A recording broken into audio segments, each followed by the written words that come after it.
Surgical gloves used today have been made with the vulcanization technology developed in 1839, and they were used for the first time in 1889. These two paintings of surgery drawn by the same painter show significant differences before and after Robert Koch's discovery on the cause of infection. The beginning of evidence-based medicine. Conventional gloves are made by vulcanization technology. In the case of natural rubber, vulcanizing agents and chemicals, including accelerators, are added to matured rubber latex composed of heterogeneous rubber particles and water-soluble proteins, and heated to make gloves.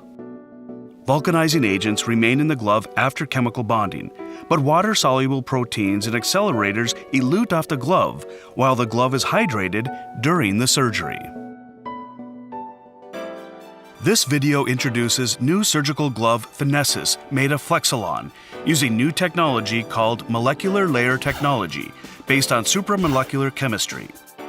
In the case of Finnesis, homogeneous polymers are physically bonded to make the layers that are stacked up to make the clean, homogeneous, tight film without micropaths, as shown in the electron microscopic picture. The first generation of this type of glove showed excellent barrier performance, as shown in a paper published in 1993. And similar barrier performance results were obtained recently in a test using the same methodology. The material used for these two tests was X174,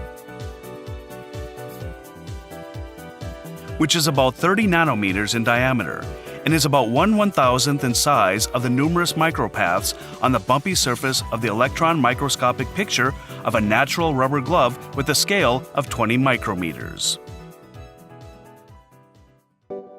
A recent ban of powdered natural rubber gloves by the FDA is not a fundamental solution. Powder-free natural rubber gloves still contain water-soluble proteins inside and could be the cause of an anaphylaxis type 1 allergy reaction. And conventional powder-free natural rubber and synthetic gloves still use a significant amount of chemicals, including accelerators that could cause a type 4 allergy. Finnesis does not contain any water-soluble proteins nor any chemicals that cause type 1 or type 4 allergies. Do you know the meaning of AQL? This is the benchmark for setting the quality level for shipping the product. Most of the international standards for surgical glove pinholes is AQL 1.5. On the other hand, Finnesis, made of Flexilon, offers an incredible AQL 0.1. For example, if the production volume were 30,000 pieces, 125 pieces would be picked up for pinhole testing. In the case of AQL 1.5, if the defects were more than 6 pieces, the lot would not be shipped. If the defects were less than 5 pieces, or 4%, the lot would be shipped out to the market. In the case of AQL 0.1 applied for Finnesis, shipment would be made only when the defects are 0. Please imagine what this means in surgery. Finnesis shows superior performance even after the shipment compared with other conventional gloves. As shown in the chart, a significant difference can be seen in glove deterioration caused by swelling during the surgery. What do you think if the surgery field were filled with microorganisms passing through glove pinholes and filled with allergens eluted from the gloves?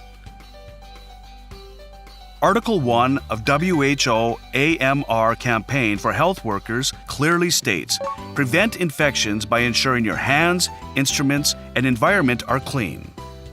Surgical gloves are the medical instruments nearest to the surgical site. It may be the right time to review the role of surgical gloves, guidelines and bundles for infection prevention, and even the industrial standards for surgical gloves.